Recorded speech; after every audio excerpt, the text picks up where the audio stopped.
이전 영상 중 기생충의 과학을 보신 분들은 잘 아시겠지만 자연에서 숙주의 행동을 조종하는 기생생물들은 이렇게나 많습니다. 그런데 곰팡이마저 숙주를 조종하고 번식을 위해 교묘한 책략을 지녔다면 어떨까요?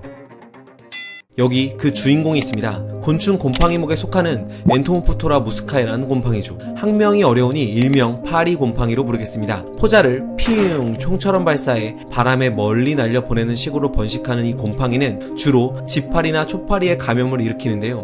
숙주를 조종하는 능력이 꽤 잔혹합니다. 지난 2017년 아리따운 이 연구원님께서 초파리의 배에 파리 곰팡이를 감염시킨 후 초파리의 행동 변화를 관찰하는 연구를 진행합니다. 먼저 초파리가 이 곰팡이에 감염된 후 24시간 동안은 별다른 증세가 나타나지 않았습니다. 하지만 48시간이 지나면 곰팡이가 초파리의 신경계로 침투하기 시작하고 72시간이 지나면 곰팡이가 초파리의 지방을 먹어치우며 배 부위에 엄청난 양으로 증식하기 시작합니다. 진짜는 이 다음부터입니다. 감염 후 96시간이 지나면 초파리의 배 부분은 곰팡이에 감염돼 대부분 하얗게 변하고 뇌마저 곰팡이에게 정복당해 이상 행동을 하기 시작합니다. 이렇게 높은 곳을 찾아 올라가죠. 그리고 높이 올라왔다 싶으면 이렇게 주둥이가 점차 길어지다가 표면에 닿으면 입 주변에서 끈적끈적한 액체를 내뿜어 이렇게 몸뚱이를 고정시킵니다. 해당 실험에서 관찰된 것처럼 주둥이가 한번 고정되면 초파리는 옴짝달싹 못하죠. 엘리아 연구원은 이 액체에도 파리곰팡이가 분비한 물질이 포함되어 있을 가능성이 높다고 말했습니다. 아무튼 이렇게 몸뚱이를 고정시키고 나면 날개를 천천히 10분 동안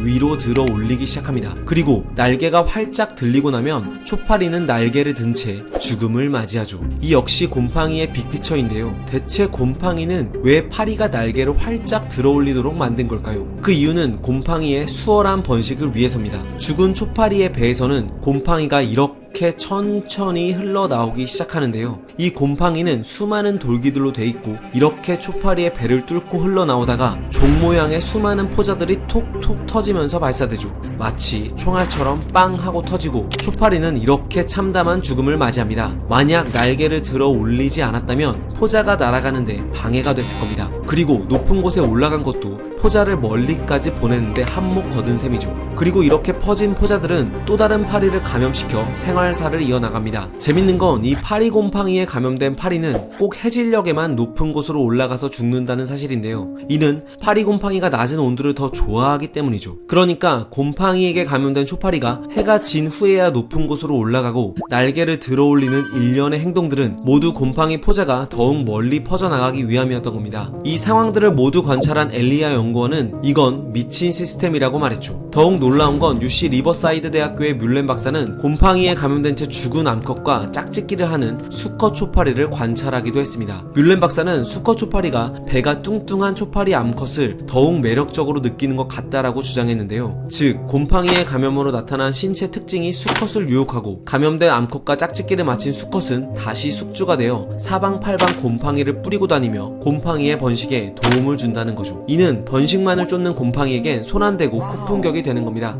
다행히도 이 곰팡이는 사람에게는 전혀 감염을 일으키지 않습니다. 그래서 뮬렌 박사는 이 곰팡이를 가정집의 골칫거리인 초파리의 번식을 막는 용도로 사용하고자 연구했는데요. 아쉽게도 곰팡이의 포자의 수명이 매우 짧고 실험실에서는 잘 자라지 않아서 초파리의 살충제로는 사용할 수 없었다고 합니다. 다만 한 가지 방법으로 이 곰팡이에게 감염된 죽은 초파리 사체를 방이나 농장에 두면 다른 파리들의 번식을 막을 수 있다고 밝혔죠. 물론 이 곰팡이가 의식을 가지고 초파리의 행동을 조종한 건 아닙니다. 자연 선택의 결과 초파리를 이렇게 조종할 수 있는 곰팡이들만 더 잘 번식해 살아남을 수 있었던 거죠. 자연 선택의 힘이 정말 놀랍지 않나요? 과학은 세상을 보는 창.